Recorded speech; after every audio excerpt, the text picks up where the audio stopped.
Hey everyone, welcome back to another Explainer. Today, we're diving into the big picture, the national economy. And I want you to think of the economy not just as numbers on a page, but almost like a massive, living, breathing patient.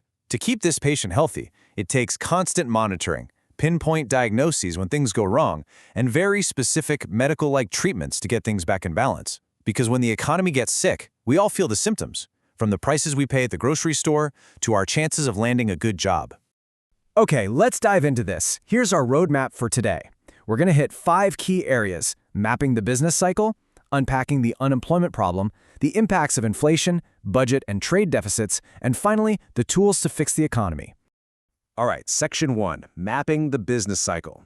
Because, before we can diagnose a sick economy, we have to understand what a healthy one actually looks like.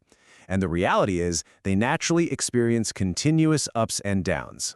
If you track a country's gross domestic product, its GDP, over time, it doesn't just go in a straight, smooth line up. No way. It fluctuates. At its absolute lowest point, which we call a trough, the economy is basically in a recession. Machinery sits idle, production drops, and unemployment spikes. But as things recover and expand, the economy eventually climbs to a peak. That's maximum expansion, where resources are fully employed and national income is high. This continuous short-term roller coaster from trough to peak and back again is what we call the business cycle. Moving right along to Section 2, unpacking the unemployment problem. Let's diagnose our very first major macroeconomic sickness. So let me ask you a question. Can we say that every single person who doesn't have a job is unemployed?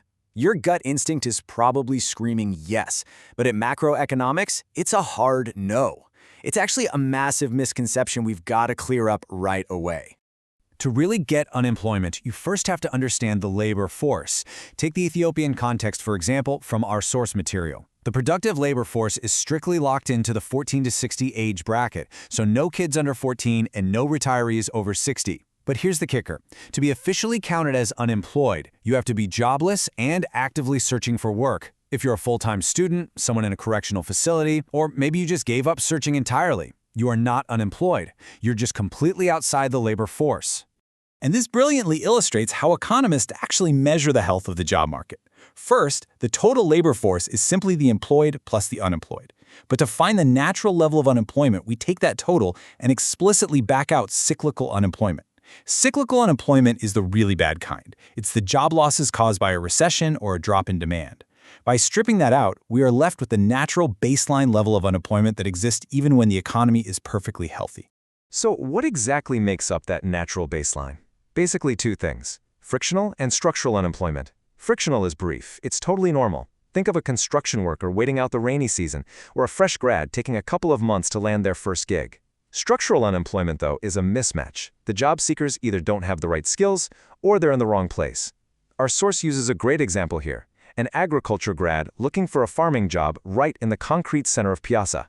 I mean, obviously, the jobs there just don't match their skills. Both of these types of unemployment are pretty much unavoidable.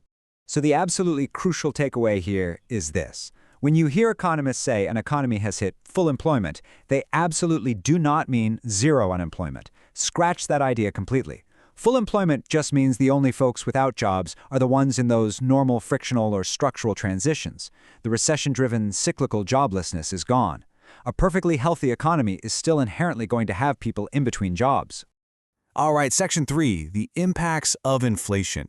If unemployment is a highly visible wound, this next symptom is basically a silent disease that quietly steals your purchasing power.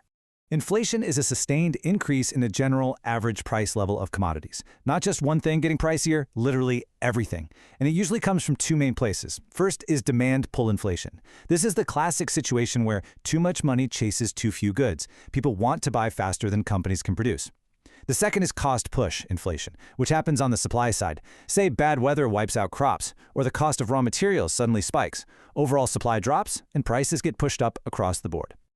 Now, the real-world costs of this are brutal.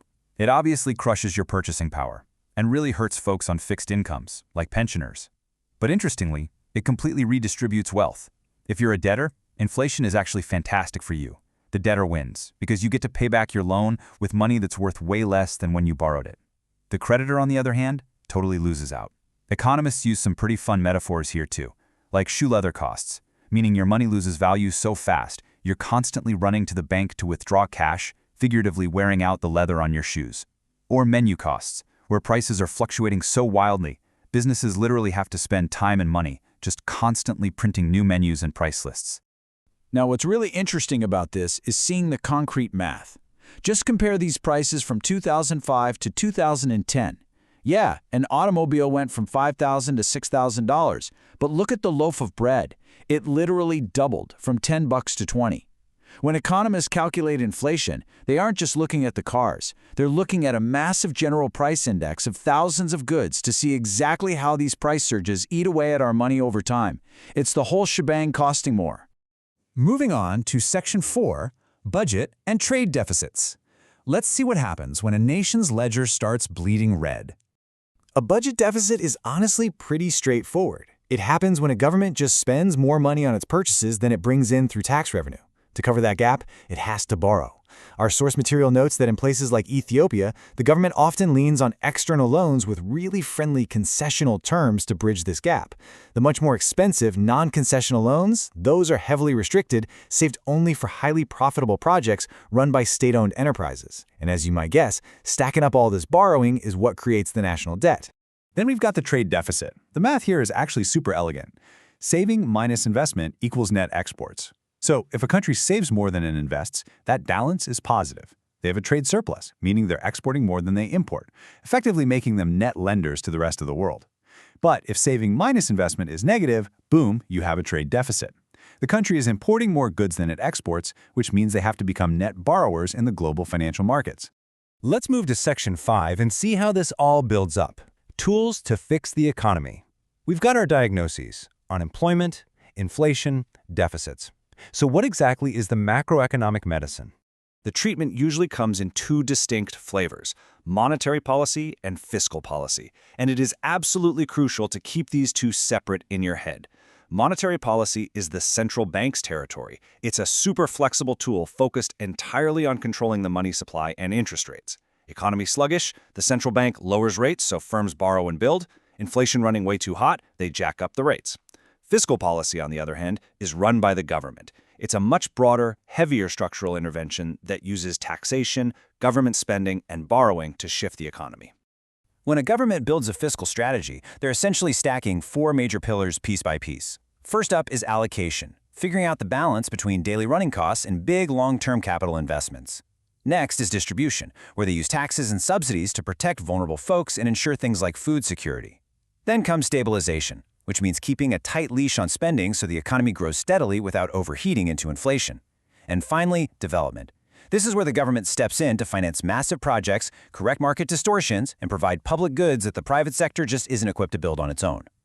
Of course, to pay for all that, the government needs taxes.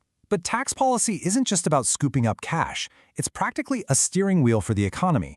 If you look at the tax principles specifically applied in Ethiopia, for instance, there's a very deliberate strategy at play. The goals are to broaden the tax base for better economic growth, heavily discourage the consumption of hazardous substances, and hit the gas on industrial transformation so local products can actually compete globally. They want a system that's modern and fair, minimizes evasion, and most importantly, actively encourages people to save and invest. Which really brings us to our final million-dollar question. Managing an economy is an insanely precarious balancing act, right? You hike interest rates to crush inflation, but oops, you might just trigger a wave of cyclical unemployment. You borrow heavily to build out development infrastructure, but now you risk blowing up your budget deficit. If every single monetary and fiscal treatment comes with its own nasty set of economic side effects, how long can a government walk that tightrope before the whole balancing act falls apart? It's a massive, fascinating puzzle that requires constant tweaking. Thank you so much for joining me on this explainer, and keep questioning how these numbers and policies are shaping the world right outside your window. See you next time.